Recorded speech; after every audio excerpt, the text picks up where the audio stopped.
కానీ ప్రస్తుత రోజుల్లో జొన్న రొట్టె, సద్ద రొట్టె లాంటి వాటిని చాలా మంది ఇష్టపడరు. అయితే షుగర్ పేషెంట్లు, డైటింగ్ చేసేవాళ్లు మాత్రమే జొన్న రొట్టెలు తింటూ కనిపిస్తున్నారు. కానీ జొన్న రొట్టెలను ప్రతిరోజు తింటే ఎన్నో ఆరోగ్య ప్రయోజనాలు ఉంటాయని వైద్య నిపుణులు సూచిస్తున్నారు.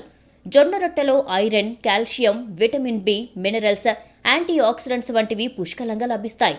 దీనివల్ల చర్మం, జుట్టు, గుండె, ఎముకల ఆరోగ్యానికి కూడా మేలు చేకూరుతుంది. ఇది జీర్ణక్రియను కూడా మెరుగుపరుస్తుంది. జొన్నలను రోటీ రూపంలో మాత్రమే కాకుండా ఇడ్లీ, దోశ రూపంలో కూడా తినొచ్చు. ఊబకాయంతో బాధపడే వాళ్ళు బరువు తగ్గేందుకు కూడా ఇది సహాయపడుతుంది. జొన్న రొట్టెలు కేవలం డయాబెటిస్ ఉన్నవారికి మాత్రమే కాకుండా అందరికీ ఎన్నో రకాల ఆరోగ్య ప్రయోజనాలను చేకూరుస్తాయి. అటు గోధుమ పిండి చపాతీతో పోలిస్తే జొన్నలతో చేసిన రోటీని తీసుకోవడం మంచిదని వైద్యులు సూచిస్తున్నారు. బ్లడ్ షుగర్ ఎక్కువగా ఉంటే భోజనంతో పాటు జొన్న రొట్టెను తింటే మంచిది. జొన్నలో మెగ్నీషియం, ప్రోటీన్